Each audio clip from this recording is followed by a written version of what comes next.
Live only on DAZN. November 15th, EUBANK Jr. versus BENN 2. The first was a classic. Now it's the rematch. The greatest rivalry British boxing has ever seen. EUBANK Jr. versus BENN 2. November 15th. Click the link in the description to buy now. In this sport, you don't wait for judges to decide your fate. 10x Token puts you in control. Stake instantly, speculate discreetly, and keep your moves private. Register now for your share of the $250,000 prize pool. Multiple winners, bigger chances. 10xtoken.io. Terms and conditions apply.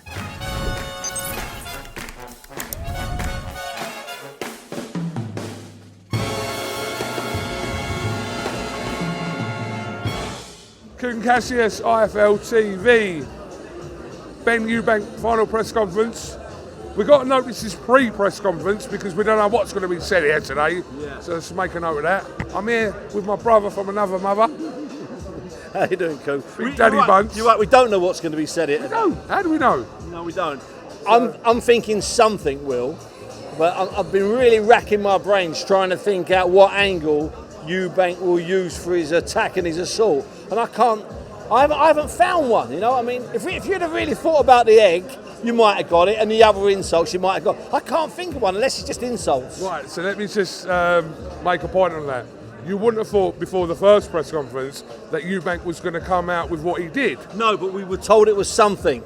Or when we were there for an hour and a half, we said something big's going to happen. Oh, you're going to love what's going to happen. So I thought it would be, I don't know, a wanted poster. Listen, I'm not saying I knew the egg was coming. I'm not being an after-timer like many people. Heard you bought them. Yeah, exactly. He had about 12, didn't he? No, but quite seriously, we knew it would be some stunt. Never did I dream it was an egg. Whereas I'm getting no feeling here that there's some stunt. Careful how you say some stunt. You say it too many times, you can veer away.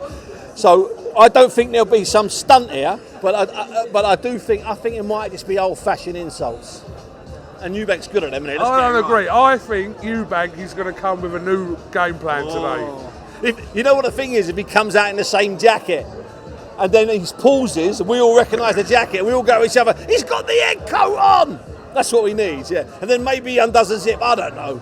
We don't know, and we're going to find out very shortly because the press is about to start. But break down for me.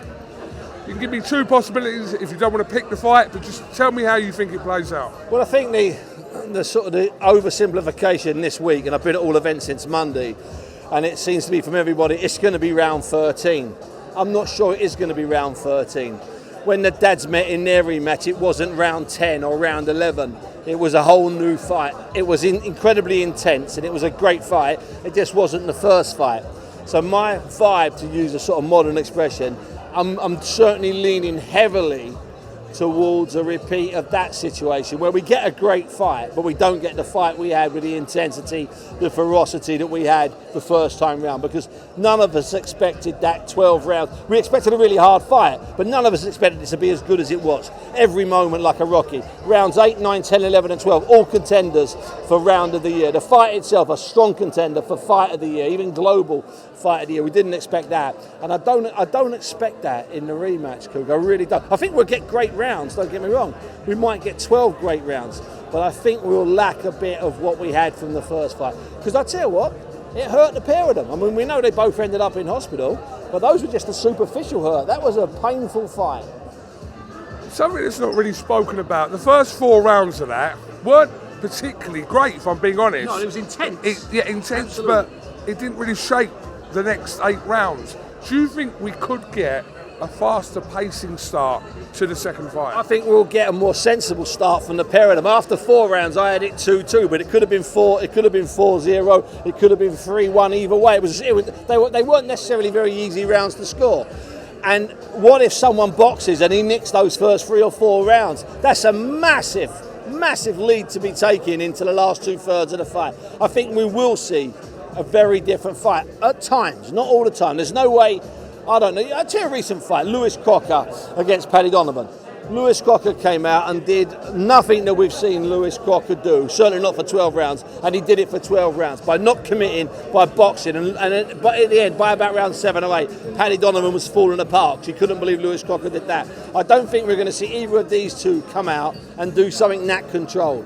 The emotions and the history is too much. It would drag them inevitably into a conflict. But you might have 5 or 6 rounds of it, and by that point, you're fresh and you've got 5 or 6 rounds in the bag. Then we've got a sprint. Strap yourself in for the last 6 rounds, son. I'm trying to paint the picture. Love it, love it, love it. If you were a betting man, where are you going? Well, I tell you what, I think I'm just fancying a slightly fresher Connor. But I am also fancying, I've been saying this for 6 weeks, a draw.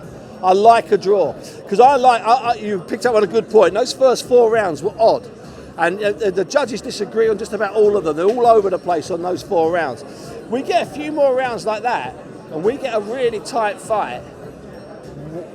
What's to rule out a draw? Seriously. The last fight, I had no problem with the score last time. And I thought EUBANK won that fight, no problem. If it'd been 9-3, 8-4, got no problem. But a draw, it's only a round and a half, 2 rounds different, and we got a contentious decision. We could have a draw. Are you calling a draw? Remember last time I spoke to you, you said, I want receipts, so I want a receipt from you now, BUNCE. Yeah. No, am I calling a draw? No, I'm calling, I think I'm... Not a bad shout, to be honest. No, it's a really good shout, but it's a bit too smart. It's a bit too smart arsery. I'm not going to do, and I don't do smart arseries, you know. No, I don't think. I'm calling really, really tight, and I don't usually do predictions before the fight. I'm calling really, really tight, Connor. Last one. What have you made of Ambulance Gate? Ambulance Gate. Well, the first thing that strikes me about Ambulance Gate is that when my wife was poorly 2 years ago, leading up to her death, you're in and out of ambulances 10 times, 12 times. Everything you do from the moment the person gets out of the ambulance and checks your pulse is documented. It's all documented. Now, if there was a massive delay, it's going to be documented. There's going to be verbal, there's going to be receipts, as you say. I think we might be heading for a tricky situation with that. Was it hard to get out of Tottenham? Absolutely. We've had 3 or 4 or 5 fights there. You're better off staying inside. We're just lowly media. Yeah, exactly. So the gate going out, all exits, and the gates around the back, remember, they don't lead to the high road, they're tricky. So that's what I make of it. I think that there's an awful lot of things that are going to be explained by facts, not by suggestive remarks. I think we're going to see some facts, and there will be an ambulance log, and that log is final. Last one. Go on, son. AJ, Jake Paul, bombshell again. Where you going? Are we going to see it? He was called on last time, it didn't happen. Then he was fighting Tank, and then now he's fighting AJ again. I mean, boxing's not a circus, is it? Well, it's always had circus aspects. For 35 years, there's always been a bit of circus, thanks to in many ways, and I've lectured on this. Thanks to Chris EUBANK, he changed the shape of British boxing. He turned it from 3 ropes, black and white nights, to these colourful, ridiculous nights with Bob Geldof and sunglasses at ringside. So circus fights, nothing, no problem. However, I think this fight might even happen. You know, I think we might, because I tell you what, this is a lot of hullabaloo. We've had 24 hours of intensity and no denials. No one's given us, we've all had whispers about what it might be on this Friday, on that Friday, this much money, that much money. I've got a feeling this might be closer to this. How about this? We'll leave it with this. It's closer than it's ever been. Okay, we'll leave it there with that. Last quick social question. IFL turned 15 years old this month. Wow, that's good. Yeah. And I was a supporter from at least 14 years of that, Steve. Steve, what were you doing in your life 15 years ago, and what are you going to be doing in your life 15 years from now?